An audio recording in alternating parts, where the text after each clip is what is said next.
Saya nggak berani melanjutkan cerita ini sebenarnya Mas sekalian, malu. Kita ini sering sedekah itu ya, selalu memilihkan harta yang kecil-kecil. Nilainya kecil, bentuknya kecil, bahkan tidak sedikit yang sekaligus buang sampah.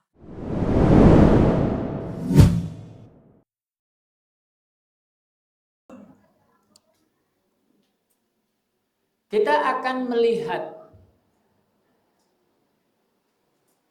ibadah yang dilakukan berulang-ulang ini memiliki faidah atau memiliki hikmah menunjukkan makna bahwa ibadah itu penting, Pak. Ciri sesuatu yang penting itu diulang-ulang. Makan penting atau tidak?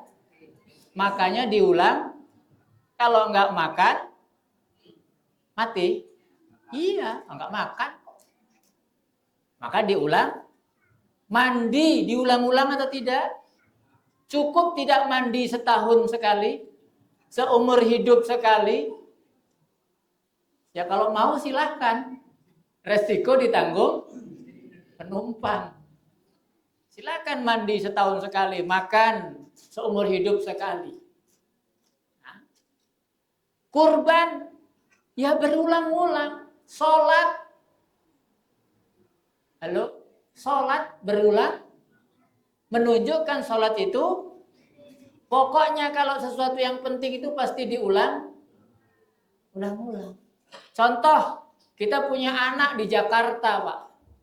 Kita pengen tahu kabarnya, pengen tahu perkembangannya. Maka kita berulang-ulang nelponin aja. Kalau misalnya ibunya yang sering nelpon anaknya yang jauh gitu ya, kemudian bapaknya tanya, nelpon kok tiap hari. Jawabannya apa? Ini penting, Pak. Gitu. Ya, ini penting. Kangen ya penting. Pengen tahu kepastian kabarnya, sehat atau sakit dan seterusnya, itu penting. Maka kurban ini Bapak Ibu sekalian tidak cukup ketika kita ada himbauan, Pak kurban, udah tahun kemarin, itu bukan jawaban. Pak makan, udah tahun kemarin. Tidak bisa. Lupakan. Udah pernah mandi, sering mandi, lupakan. Jangan kita tidak mau mandi karena alasan sudah pernah mandi. Salah. Atau kadang kita dapat jawaban ketika ada himbauan berkurban.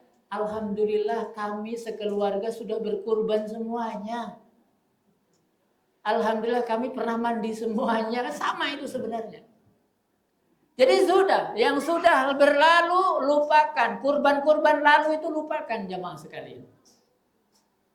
Kita karena tidak dapat konfirmasi apakah kurban kita diterima atau tidak. Maka ketika kita datang kemampuan untuk berkurban setiap tahun, ayo berkurban.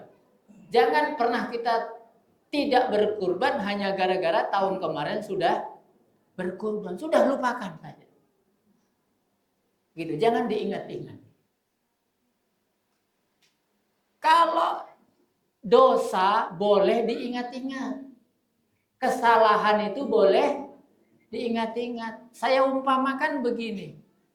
Saya dari Langkapura, Tanjung Karang Barat ke sini, itu lewat jalan, itu cukup sering. Sehingga saya hafal mana ada lubang yang cukup gede, mana lubang yang di jalan maksudnya. Nah, itu.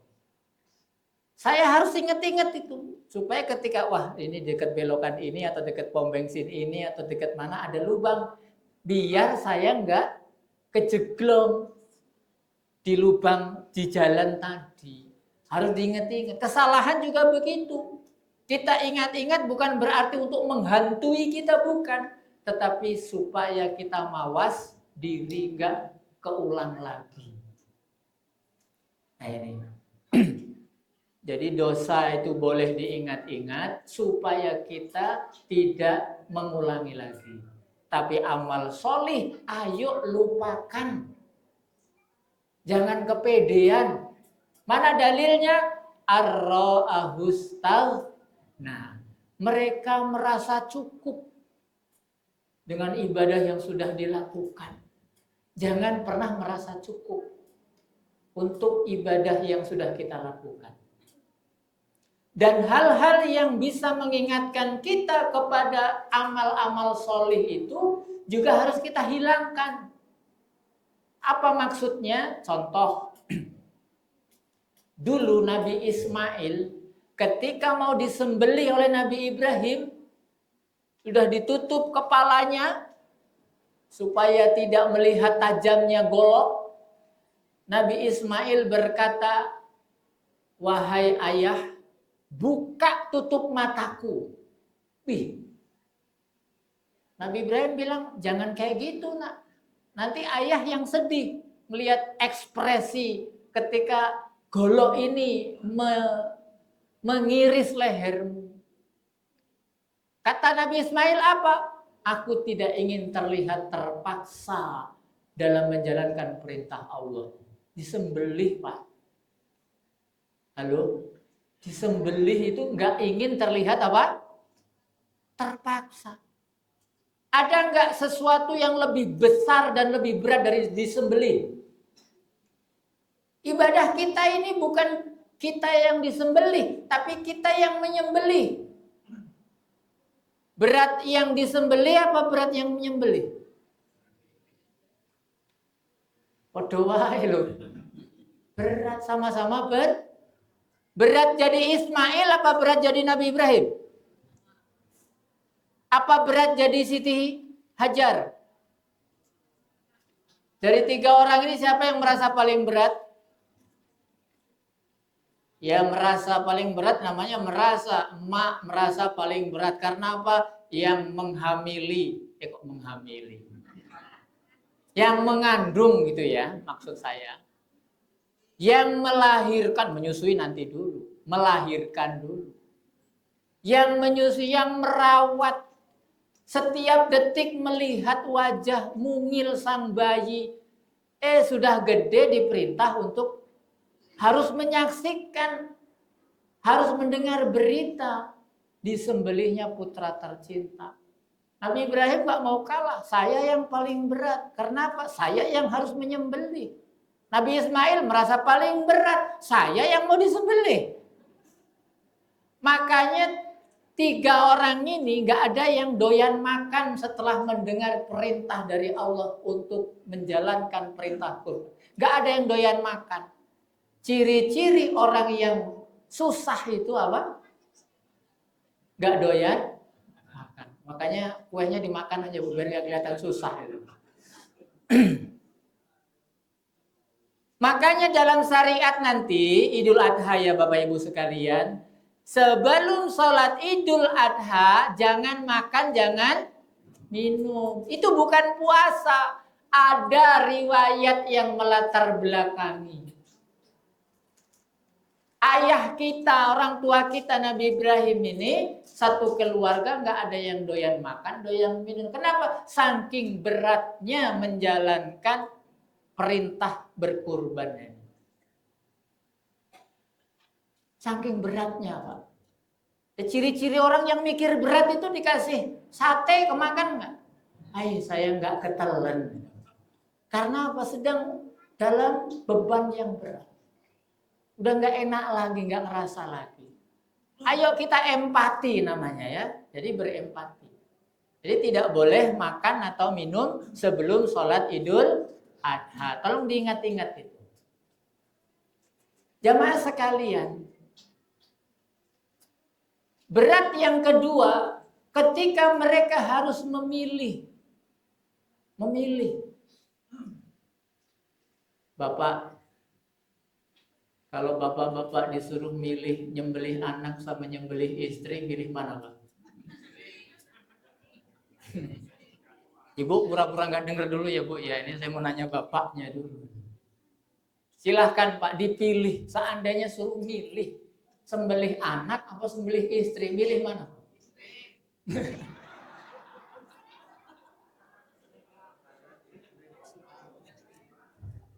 Kalau anak nggak bisa diganti ya Pak ya. Kalau istri bisa. Ya mungkin alasannya mungkin itu saya kasih contoh. Kalau ibu-ibu suruh milih nyembelih anak apa nyembelih suami, lebih kompak ibu-ibu Pak ternyata. Artinya betapa beratnya ketika harus memilih. Boleh memilih ya. Memilih tetangga apa nyembelih anak. Tetangga ya. Ya, ini nggak ada pilihan. Perintah yang nggak ada pilihan itu Bapak Ibu itu berat. Ya kan?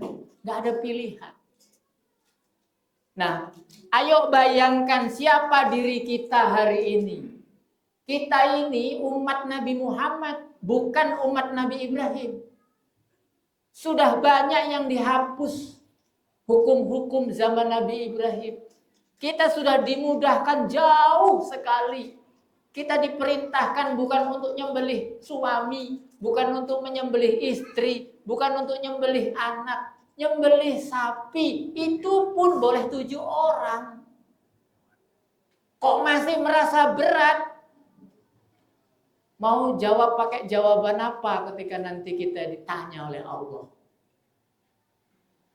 Duit ada. Ya kan? Kan setahun sekali juga, bukan sebulan sekali. Masa yang ngumpulin 3 juta setahun sekali nggak terkumpul?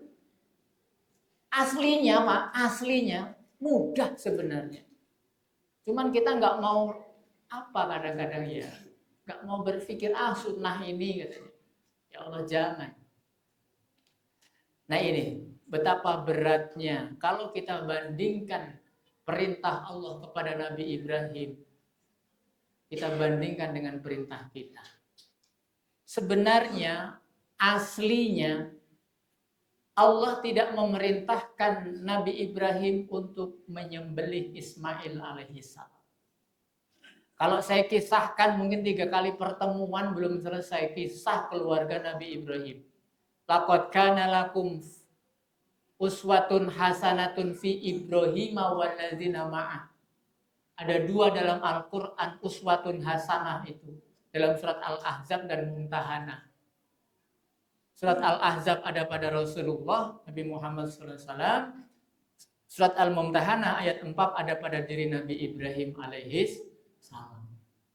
Yang mungkin nanti berlanjutlah kisahnya. Allah tidak ingin memerintahkan Nabi Ibrahim untuk menyembelih putranya. Tapi yang ingin disembelih, yang ingin dipotong adalah keakuannya, kecintaannya. Yang dijadikan masalah itu kecintaannya. Bagaimana mungkin Nabi Ibrahim gak cinta kepada Nabi Ismail? Anak satu-satunya. Itu pun lahir ketika mereka sudah tua renta. Sunatnya aja umur 80 tahun Nabi Ibrahim baru sunat. Punya anak ya sekitar 85-an itulah. Baru punya anak. Pingin betul punya anak. Sudah tua baru istrinya hamil. Lahir anak laki-laki, ganteng, tampan, diberi nama Ismail. Artinya lembut. Ismail itu punya kepekaan yang tinggi. Kecerdasan yang luar biasa Nabi Ismail alaihissalam. Ya, cerdas. Pasti sayang. Kalau anaknya 2, satu nakal, satunya solih. Kalau disuruh nyembelih, pilih yang mana? Yang nakal. Ini nggak ada yang nakal. Anaknya cuma 1 til. Yang ingin disembelih itu adalah apa? Kecintaannya. Lebih cinta mana? Anak apa Allah? Keegoannya. Nyaris nabi-nabi itu memiliki kisah dalam ujian cinta mereka kepada Allah itu berat sekali. Seperti Nabi Yakub alaihi salam dipisahkan dari Nabi Yusuf gara-gara cintanya berlebihan kepada Nabi Yusuf. Itu latar belakang Allah pisahkan. Cintanya berlebihan. Nah inilah jamaah sekalian, poin yang pertama. Kita masuk ke dalam surat Al-Maidah ayat 27. Pokok pembahasan kurban. A'udzubillahi minasyaitonirrajim. Watlu alaihim naba abnai adama bil haqqi id qarraba qurbanan fatuqabbala min ahadihima wa lam yutaqabbal minal akhar qala la aqtulannaka qala inna ma yataqabbalullahu minal muttaqin. Dan ceritakanlah, watlu, bacakanlah, kisahkanlah. Berarti ini memiliki makna yang agung. Surat Al-Maidah ayat 27. Allah perintahkan supaya dijelaskan maknanya, kisahnya. Kisah siapa? Alaihim kepada mereka naba abnai Adam, dua putra Nabi Adam. Tadi di awal saya tanya, kisah kurban diawali dari zaman Nabi siapa? Nabi Ibrahim. Ternyata jawaban Bapak Ibu keliru. Perintah kurban itu sudah ada sejak zaman Nabi Adam. Ingatkan kita kisah dua putra Nabi Adam, namanya Qabil dan Habil. Kita akan lihat di sini kisah mereka. Bil haqqi, dengan benar. Ceritakan dengan cerita yang benar. Jangan pakai cerita yang hoax, cerita yang salah. Id qarraba kurbanan, ketika mereka mendekatkan diri kurbanan dengan kurban.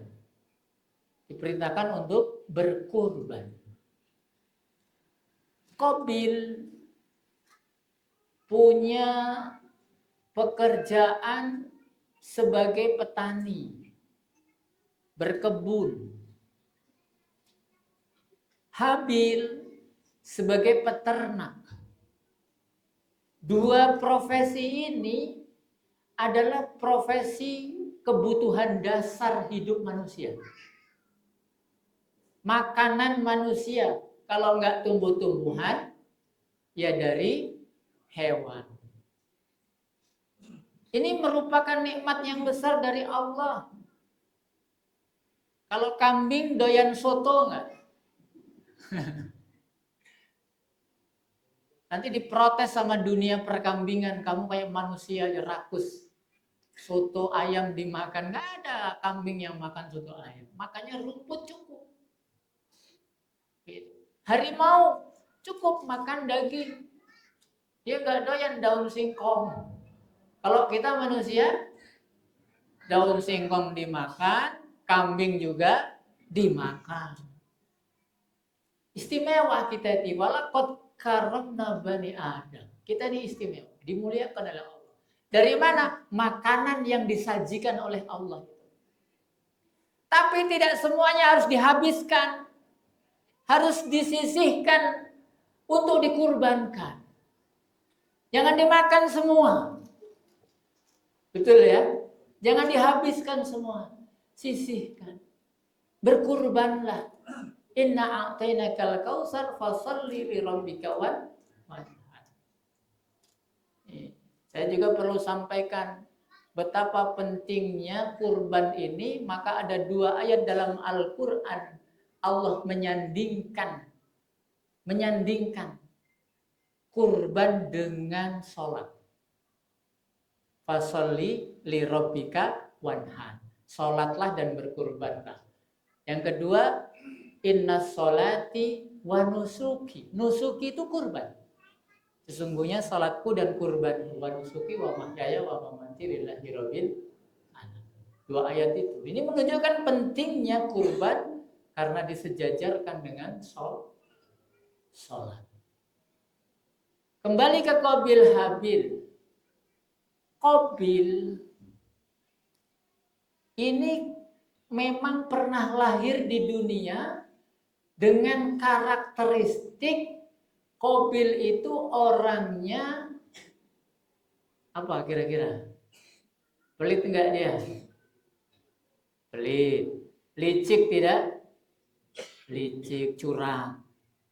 mementingkan diri sendiri, ego, ya, temperamen, kan ngancam mau bunuh adiknya kan, bahkan itu terjadi. Temperamen itu apa? Mudah marah. Dari beberapa sifat yang ada di Qabil tadi itu, kira-kira masih ada yang ada pada kita atau tidak kira-kira? Berarti anak buahnya Qabil itu. Maksud saya begini Bapak Ibu, kita lagi cerita jeleknya Qabil, nggak taunya kita Qabil juga.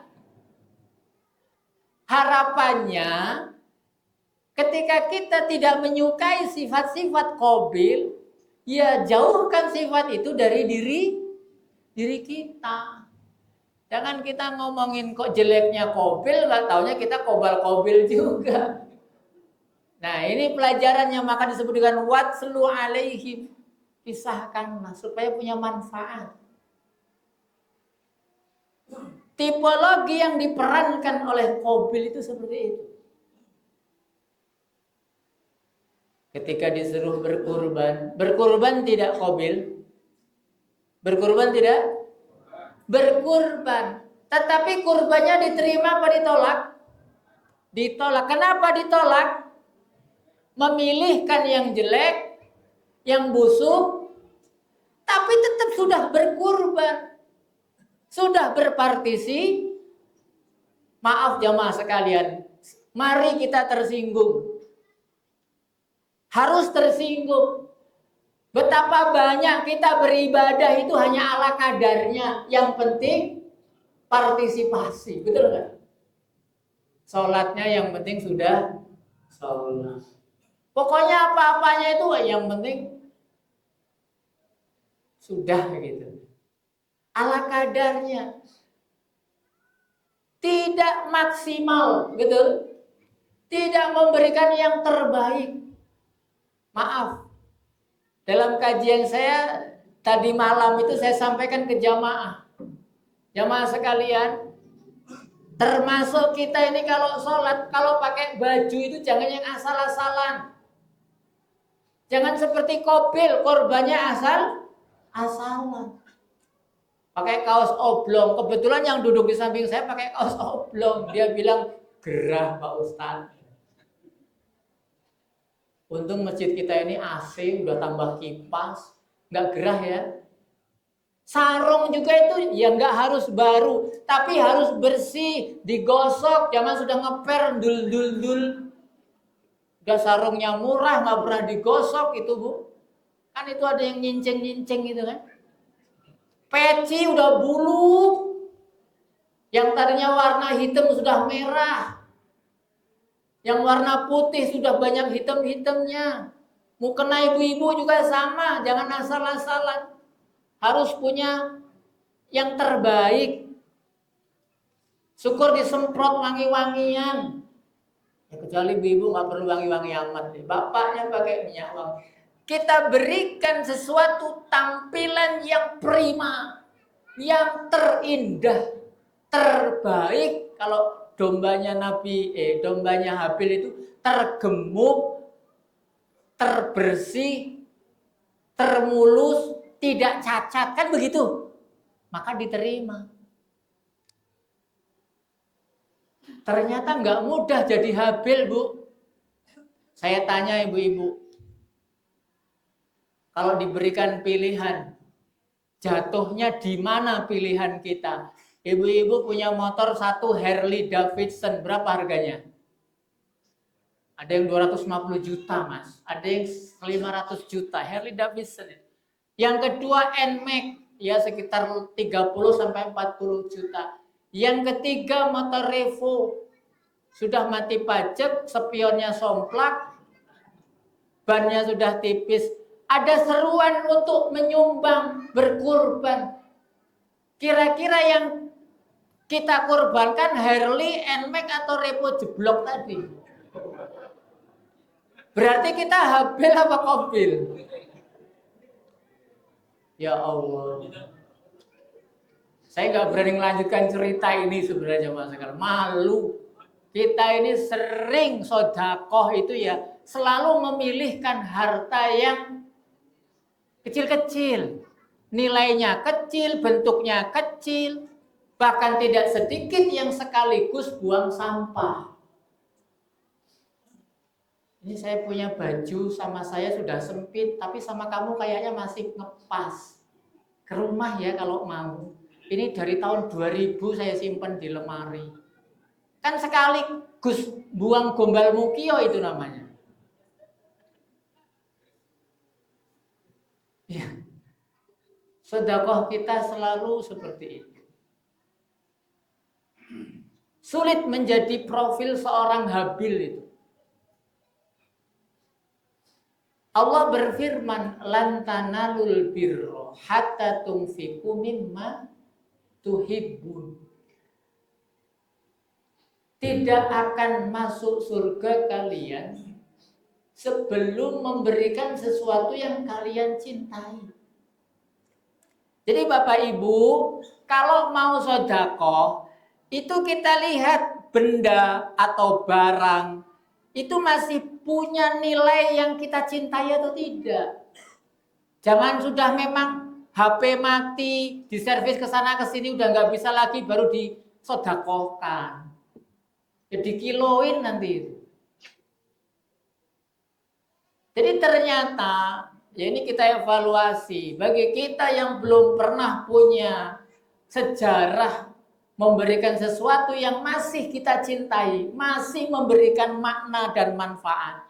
Ayo segera sebelum meninggal dunia. Gak masuk surga katanya. Lan tanahul birra hatta tunfiqu mimma tuhibbun.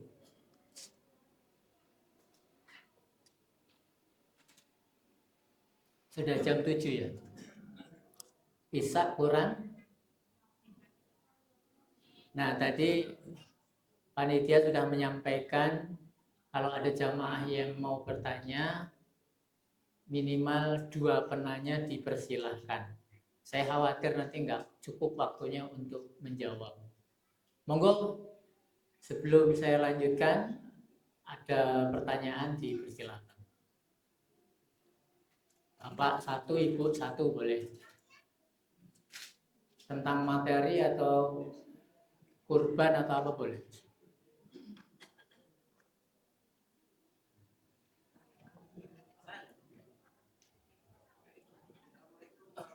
Nanti ya Pak ya. Waalaikumsalam warahmatullahi wabarakatuh.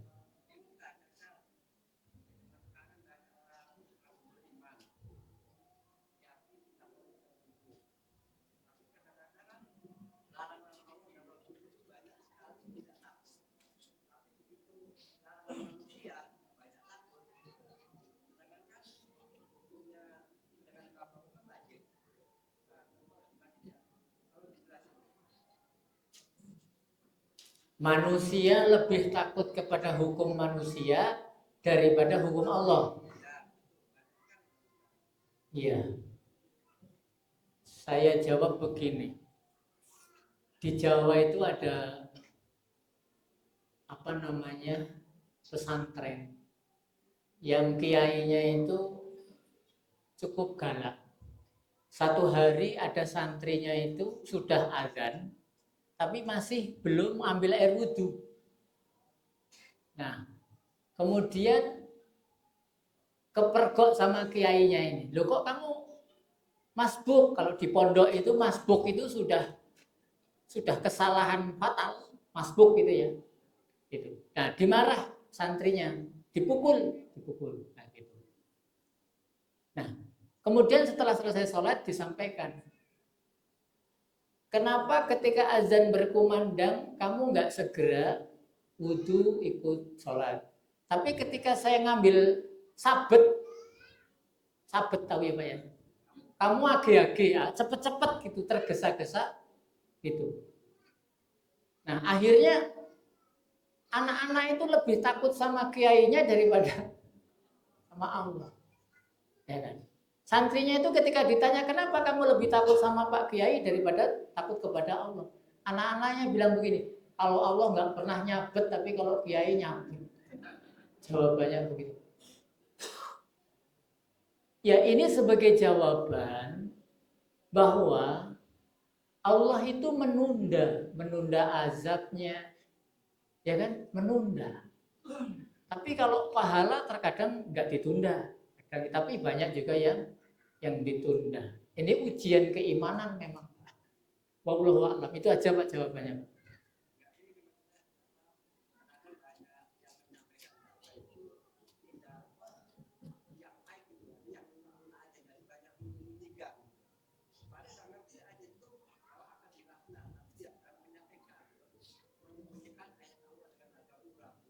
Ya, sebenarnya begini, ngaji itu ada dua Pak. Satu basiron, yang kedua naziron.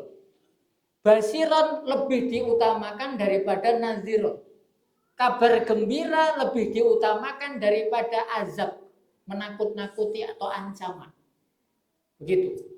Nah, ini kalau masih baru-baru ngaji, kemudian ditakut-takuti, azab Allah begini begitu, itu tahapan dakwahnya itu lebih harus diutamakan basiron. Ajak dulu orang seneng. Maka ada door prize itu, semoga jamaah kita itu banyak, nggak apa-apa. Kita menipu Allah itu nggak apa-apa, Pak. Karena Allah itu nggak bakal tertipu. Silakan menipu Allah. Kata guru pondok pesantren kita dulu mengatakan gini, Allah itu nggak kayak supermarket, hanya menerima uang asli. Ya, yang palsu-palsu pun itu boleh. Betapa banyak kisah orang yang terpaksa masuk surga daripada sukarela masuk neraka. Basyira dulu Pak, basyir.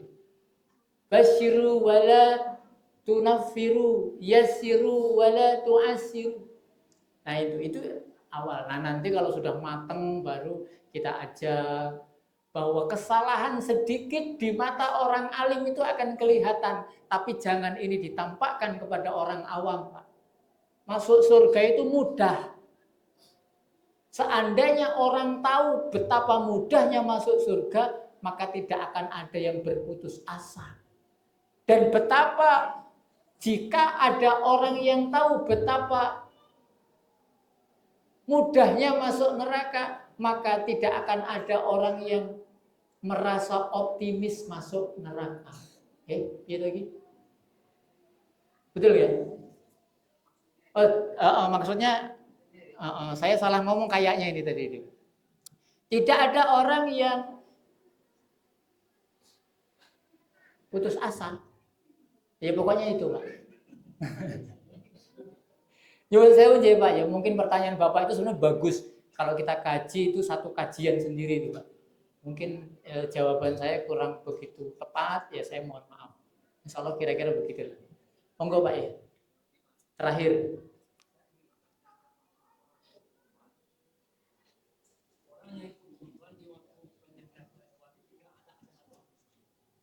Orang yang ikut kurban. Oke. Jamaah sekalian, kurban itu yang paling utama dia potong sendiri. Yang paling utama. Potong sendiri. Tapi kadang orang kan beda-beda. Dia yang motong sapi, dia yang pingsan karena takut melihat darah. Maka tidak semua orang punya skill. Oke, maka kadang dititipkan. Nah, doa memotong kurban itu ada. Bismillah, Allahu Akbar. Udah. Itu paling pendek itu. Bismillahi Allahu Akbar. Nanti ada tambahan. Hadza minka walaka. Ini darimu dan kami persembahkan untukmu. Maksudnya Allah. Hadza minka walaka. Ada tambahan lagi yang panjang. Inna sholati wa nusuki wa mahyaya wa mamati Rabbil alamin la syarikalah wa bidzalika umirtu wa ma ana minal musyrikin. Nah, kemudian bismillahi Allahu akbar. Nah, kalau orang yang menitipkan sembelihannya kepada panitia kurban disunahkan untuk melihat. Untuk melihat. Yang menyembelihkan itu nanti bilang hadza min fulan. Pak Hazamin Pak Hartoyo mingka walaka bismillahi Allahu akbar. Kalau yang lihat ya nggak apa-apa, doa nggak apa-apa. Ada mingka walaka bismillahi Allahu akbar baru disembelih. Ikutin aja doanya ya. Yang motong aja yang beda orang. Insya Allah seperti itu. Baik jamaah sekarang udah isya ya Pak ya. Saya sudah dengar azan kayaknya di. Ya, nanti jamaah insya Allah ada door prize itu bukan apa-apa. Ya, saya tadi diminta untuk menjelaskan bahwa prinsip daripada mengaji, mengkaji, ya beragama itu adalah supaya kita senang. Jangan sampai kita jadi susah. Beragama kok malah susah, itu enggak. Senang, menggembirakan, ini adalah prinsip dakwah, strategi dakwah. Ya kan? Maka Muhammadiyah melalui lembaga dakwah komunitas yang dakwah di pelosok-pelosok itu tidak pernah mengajak masuk Islam, tapi diajarkan, dikenalkan kepada umat 3T itu, terpinggir, terisolir, terjauh, itu kebaikan-kebaikan, sesuatu yang menyenangkan. La ikraha fiddin, tidak langsung diajak masuk Islam, supaya mereka senang dulu dengan hadirnya umat Islam atau hadirnya Islam. Itu saja barangkali, semoga saja Allah mudahkan kita tahun ini untuk berkurban. Pahalanya banyak sebanyak rambut yang menempel di hewan kurban yang kita korbankan. Saya mohon izin untuk langsung safar perjalanan ke Langkapura, tidak ikut salat berjamaah. Kalau biasanya saya ikut salat jamaah Pak, hal tertentu. Boleh tah menjamak salat seperti itu? Boleh. Hadis riwayat Muslim nomor 705. Silakan dibaca, itu dalil bolehnya salat jamak, ya, menggabungkan salat jamak tanpa adanya uzur. Ya, tanpa adanya uzur. Wallahu a'lam bishawab. Allahumma arinal haqqa haqqa warzuqna ittiba'ah wa arinal batila batila warzuqna istinabah. Subhanakallahumma bihamdika asyhadu an la ilaha illa anta astaghfiruka wa atubu ilaik. Wassalamualaikum warahmatullahi wabarakatuh.